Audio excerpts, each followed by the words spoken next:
Bienvenidos a Aurelio Integral. Bueno, en el día de hoy vamos a continuar con nuestra sección de entrevistas. Hoy tenemos con nosotros a un invitado muy especial. Él es un profesional de primera línea. Él es profesor universitario de medicina, especialista en cardiología y especialista en terapia intensiva. Fue por más de 20 años jefe de la terapia intensiva del Hospital Santoyani. El Hospital Santoyani, para que todos aquellos amigos y seguidores de otros países, es un hospital público importante de la ciudad de Buenos Aires. También fue subdirector del Hospital Santoyani y además fue director de la carrera de la UBA sede Santoyani en terapia intensiva. Hoy en día es el director de la carrera de especialista en terapia intensiva de la UCA. La UCA es la Universidad Católica Argentina, que es una prestigiosa universidad privada de la ciudad de Buenos Aires. Y además es el director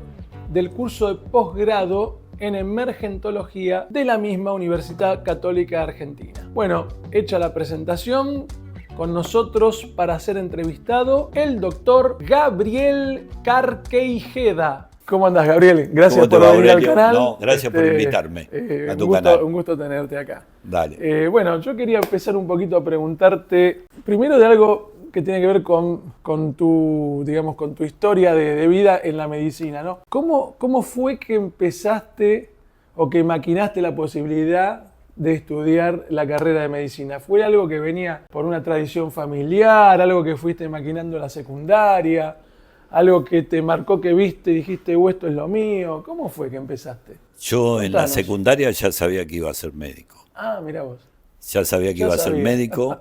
Realmente iba a un colegio que era 6 años, perito mercantil, como esos que había antes. Ajá. Tenía mucho de contabilidad, mucho de ciencia económica, y no había nada de lo que a mí me gustaba. Y yo ya el último año yo ya no quería ir más, que era sexto, y yo ya quería ir a medicina. Cuando empiezo medicina, era la época militar, ajá, y de un día para otro hay examen de ingreso, en el cual en un mes y medio tuve que aprender lo que nunca había aprendido en la secundaria, te puedes imaginar. Así que... O sea que la sufriste la secundaria.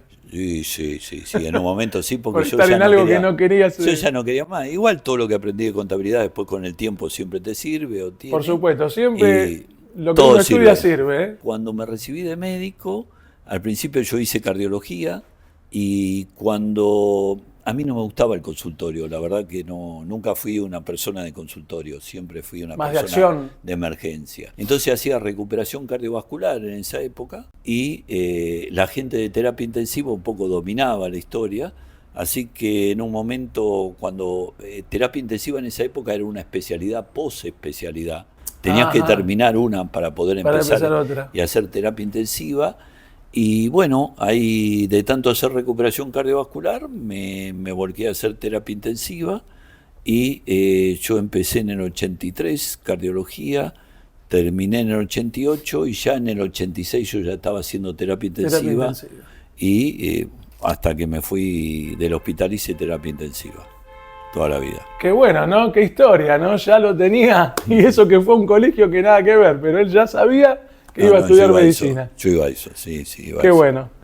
Yo te quería preguntar un poco, pues estuve averiguando y la gente me preguntó algo también.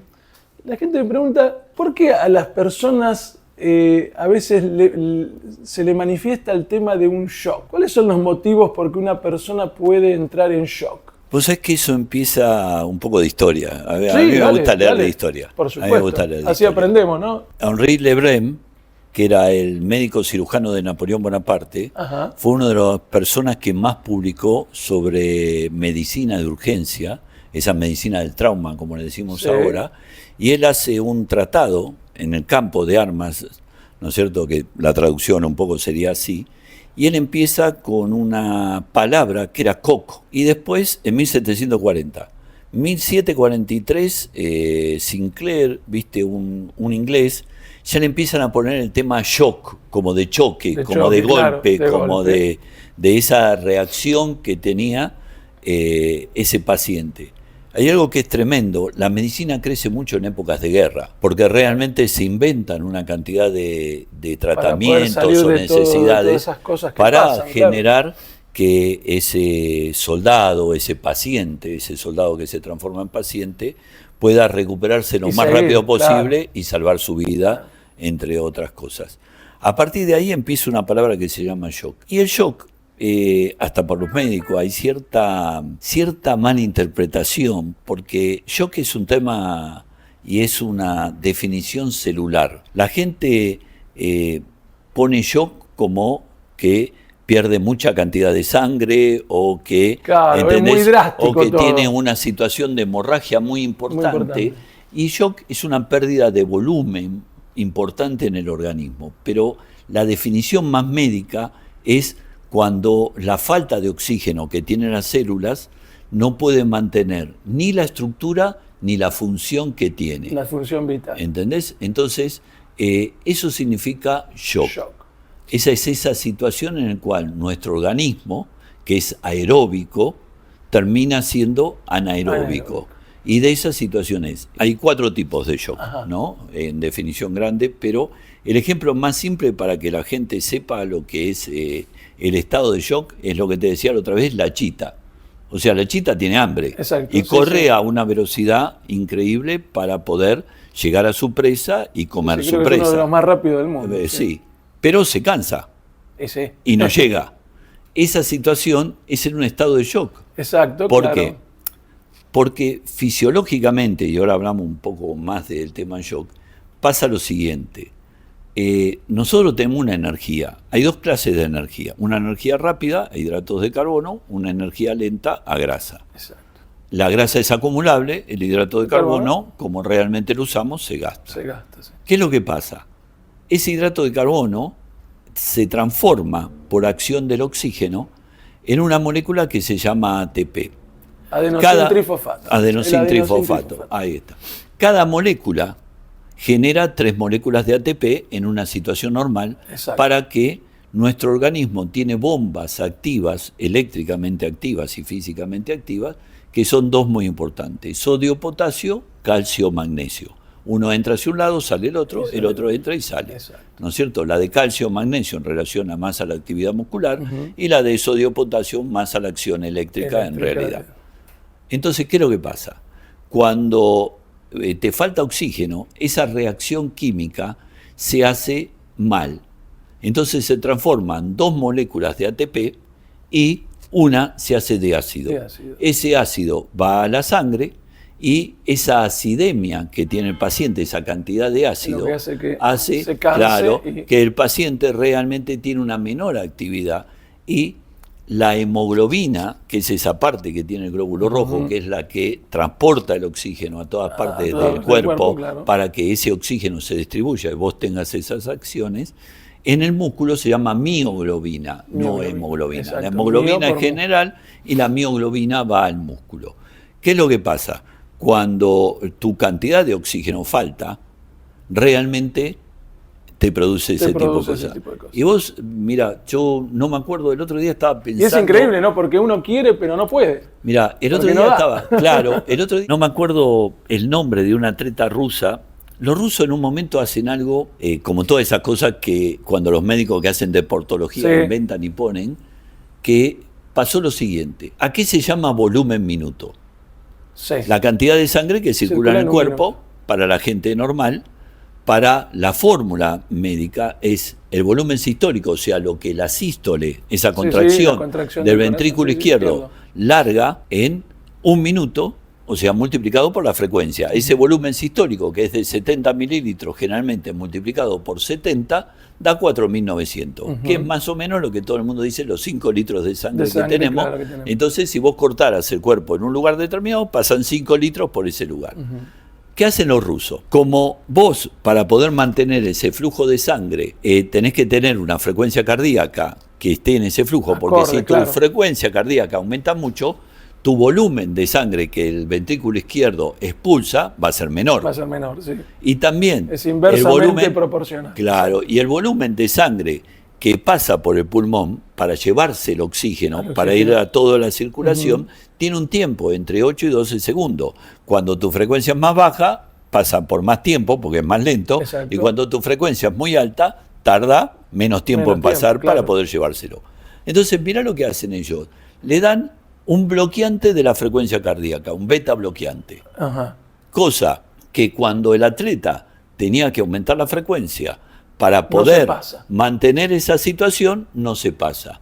Y yo no me acuerdo el nombre, pero la atleta, después de correr esos 40 kilómetros, viste que después pegan la vuelta a la pista de la maratón y terminan en el estadio. En el estadio, dando la vuelta, la paciente, la atleta hace un accidente cerebrovascular por isquemia en el cerebro. Mirá vos.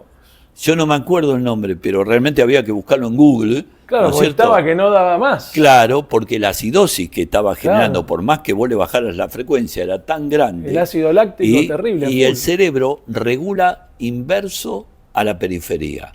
Claro. Si vos estás vasocontraído, el cerebro se dilata para que no le falte sangre. Explica un poquito la periferia, que sería lo que sería la parte... Todo el cuerpo, todo lo que sea... Lo más lejano del corazón. Todo lo más lejano del corazón es, si vos estás dilatado, o sea que tus arterias se dilatan, tu cerebro se contrae. Si tus arterias están contraídas, tu cerebro se dilata. Siempre es inverso a lo que produce en el resto del cuerpo. El cerebro funciona circulatoriamente, inverso para que para regular el flujo y poder tener siempre flujo de sangre. Hay 3 órganos que son los que llevan la mayor cantidad de oxígeno, y cuando el organismo realmente tiene una alteración, esos 3 tienen mayor cantidad de oxígeno.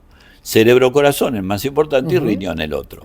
Y tenemos los 3. Qué interesante lo que nos está explicando el doctor Gabriel. Yo quería seguir un poquito preguntándote, ya que entramos en este tema del shock y todo esto y lo que explicaste recién, el tema de la deuda de oxígeno. ¿Qué es la deuda de oxígeno? Porque viste que en el gimnasio hablan mucho de la deuda de oxígeno, más o menos sabemos lo que es, pero danos una explicación. Viene con este tema de shock. La deuda de oxígeno empieza aproximadamente un poco antes del 1960, y un profesor de fisiología, alguien muy renombrado, la mayoría de la gente que hace medicina lo conoce, que es Guyton, le termina de poner el nombre. Y esto parte de un experimento bastante interesante, en el cual, redondeado después, cuando más o menos tienen un poco la idea, es así: a un animal, a un chancho, le sacan 1,5 litros de sangre, esperan una cantidad de minutos y le ponen esa cantidad de sangre que le habían sacado. ¿Y qué es lo que ven? Que la presión arterial rápidamente se recupera, pero la medición de oxígeno tarda un tiempo mayor o casi el doble en poder recuperarse.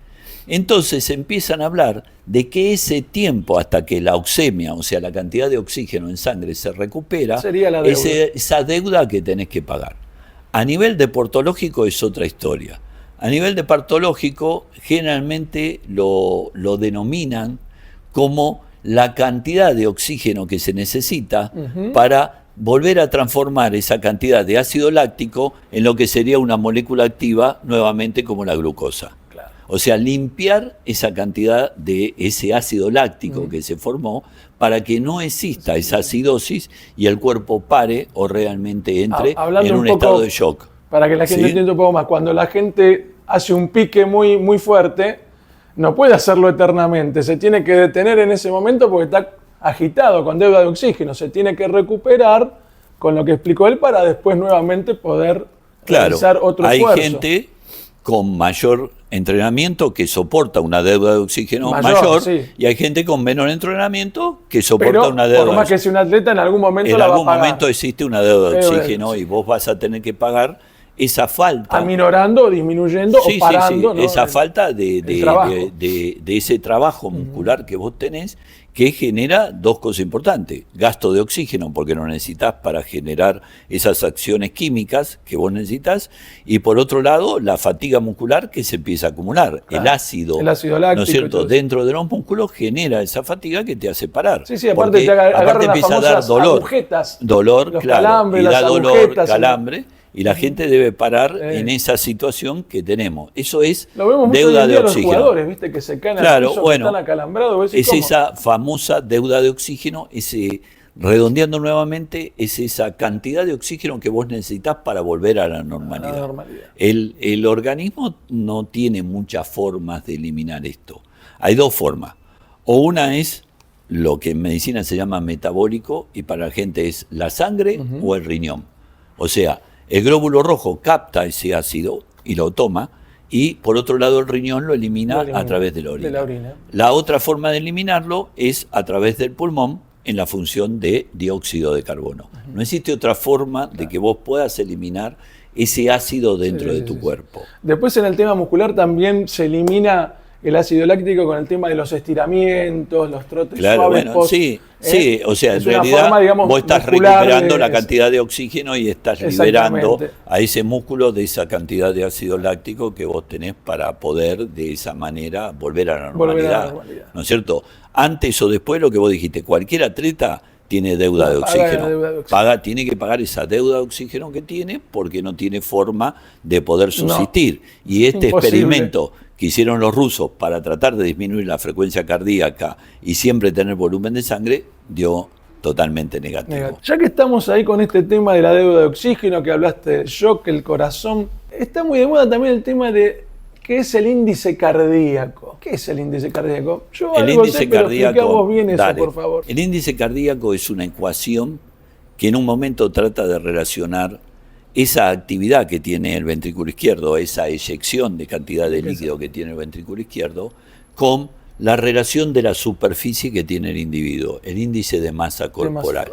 Entonces, ese índice cardíaco se saca a partir de mediciones realmente con aparatos y da un valor determinado que condiciona a cada persona a que ese corazón pueda tener una actividad dentro de un índice de masa corporal. Exacto. Ese índice cardíaco, dentro de ese índice de masa corporal, que sea adecuado. ¿Qué significa esto? ¿Que un flaco es más sano que un gordo? No, no es ni más sano ni menos sano. Lo que pasa es que la cantidad de masa corporal que ese corazón debe nutrir es totalmente diferente en uno y otro.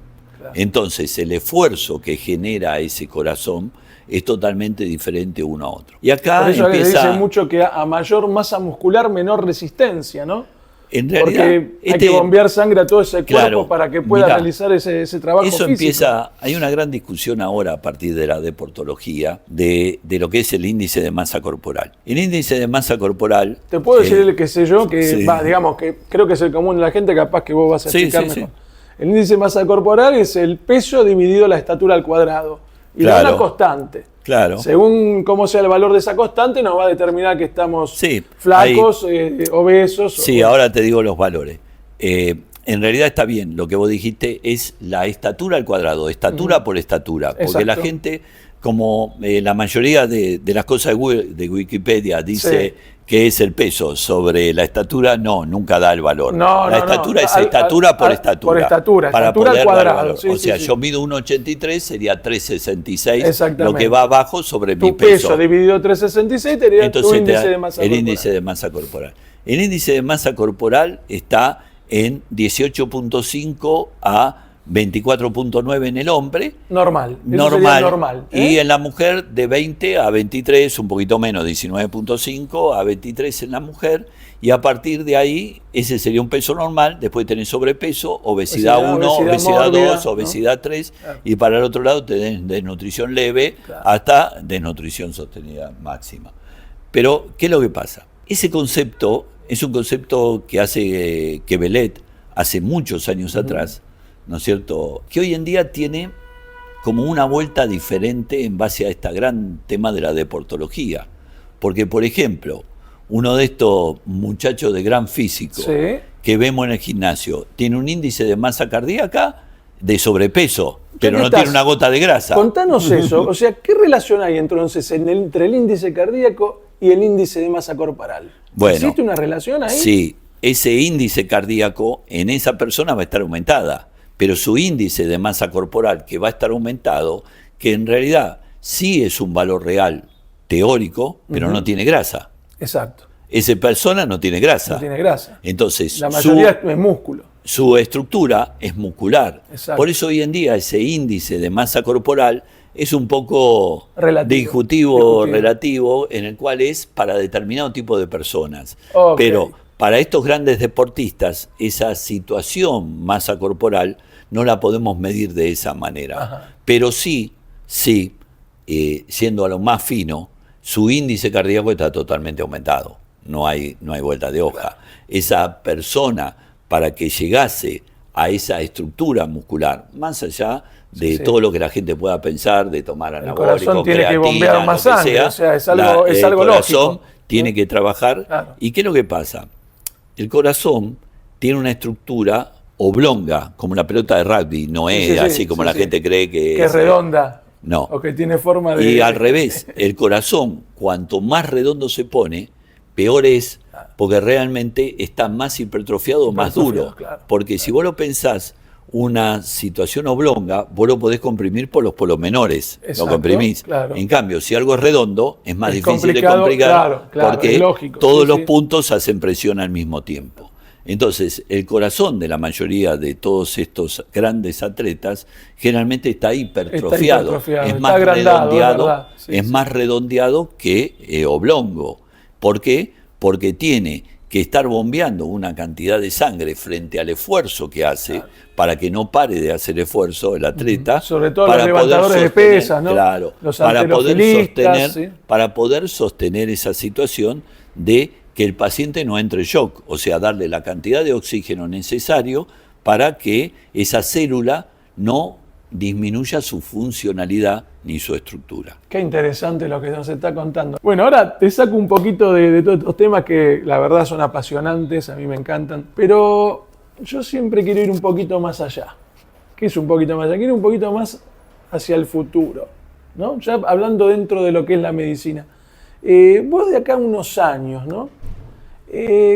Según vos, ¿qué especialidad de la medicina nos va a mostrar unos avances espectaculares, unos objetivos bárbaros para la humanidad? La medicina del futuro es la vacuna genética. Contanos eso, la vacuna genética, escuchen bien. Ese es el futuro. El futuro es la vacuna genética, es ese mosaico genético con que cada uno nacemos y que te lo van a modificar en el momento de nacer para que no exista determinados tipos de enfermedades que podemos llegar a curar por una manifestación genética. Te comento, y la gente que nos sigue se debe acordar, hace poco tuvimos a un genetista acá con nosotros en el canal y nos comentaba algo parecido a lo que él nos dice, o sea, que él dijo que en el futuro va a ser todo individualizado el tema de la atención médica.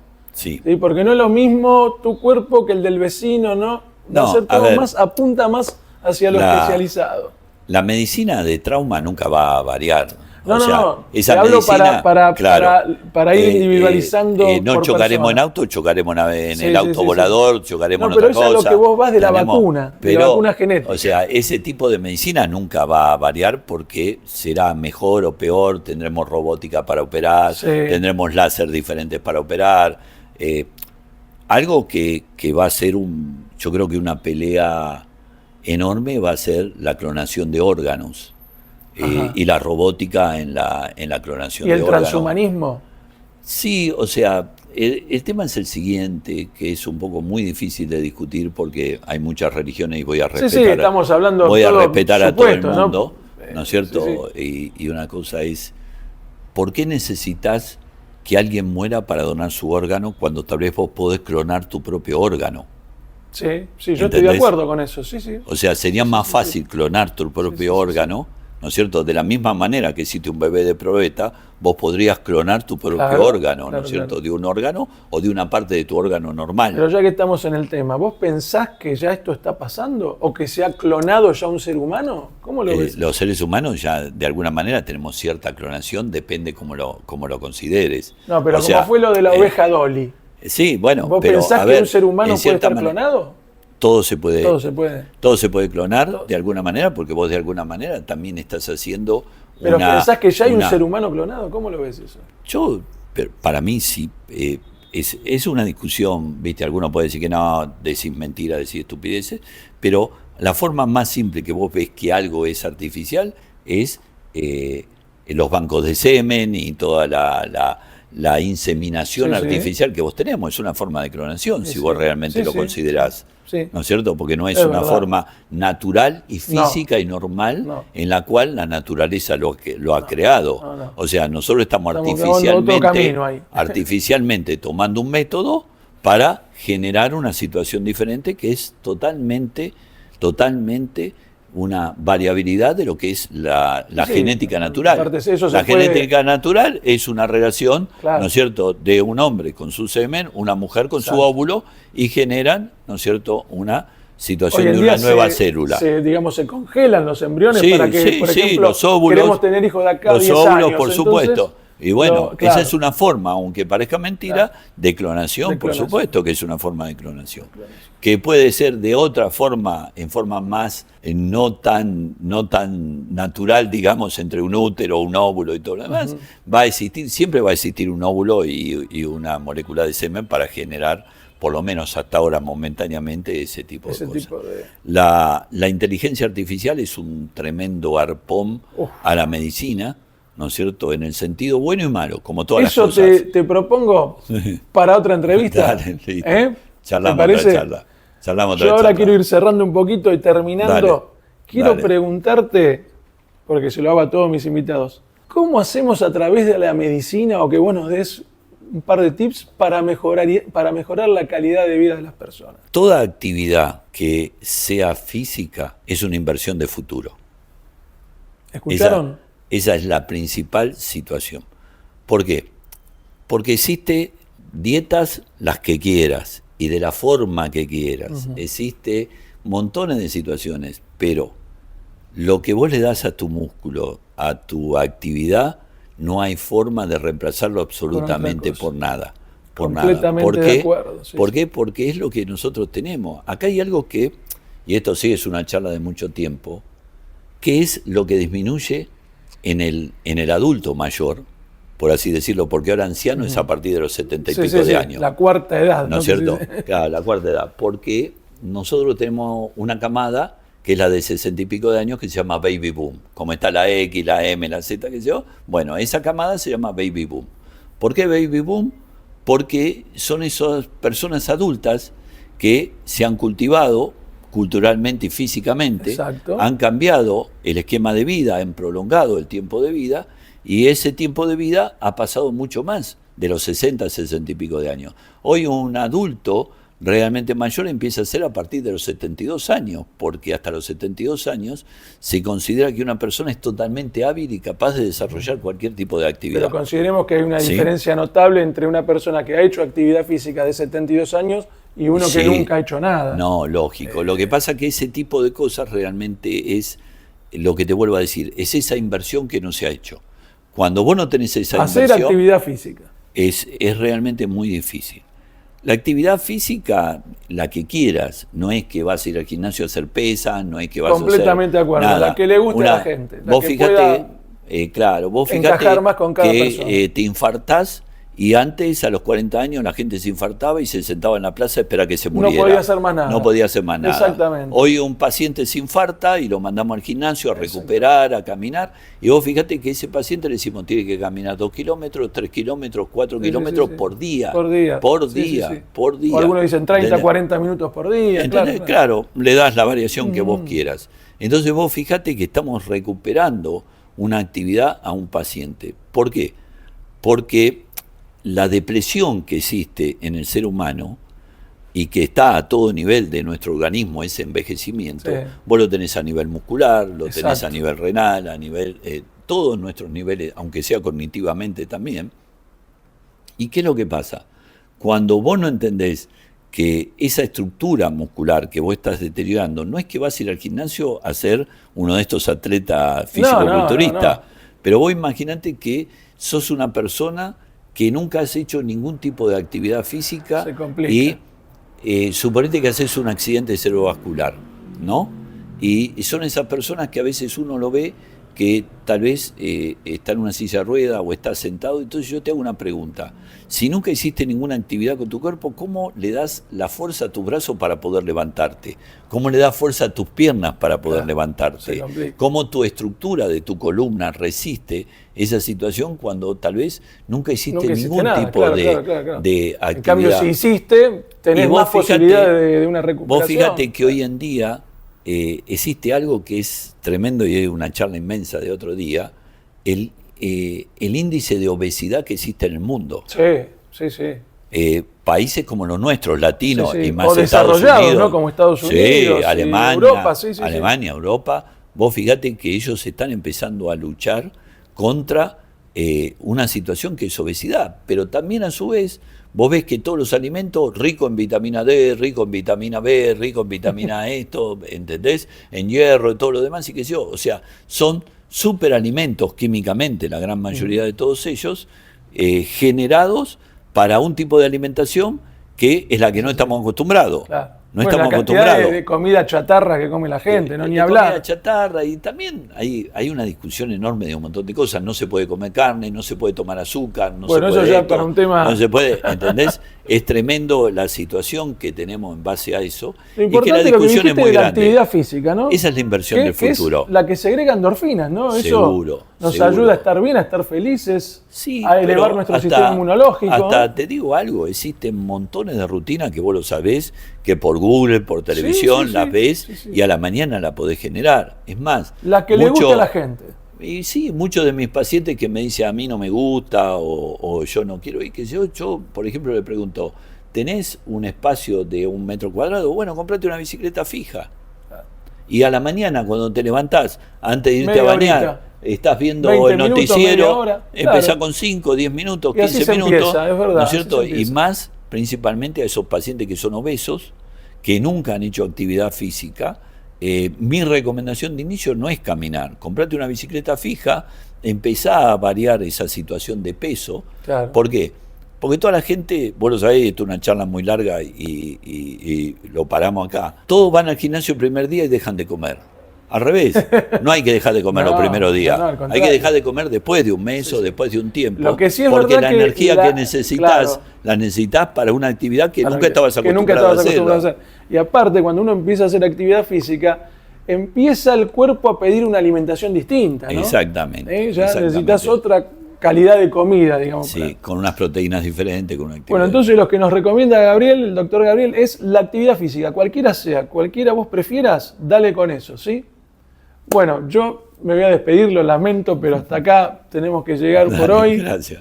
Gabriel, gracias por invitarme. No, yo te agradezco infinitamente. Ya te comprometo delante de cámaras para otra entrevista. Dale, cuando quieras. Te agradezco de todo corazón. Gracias a vos por venir. Y nosotros nos seguimos viendo en el próximo Aurelio Integral.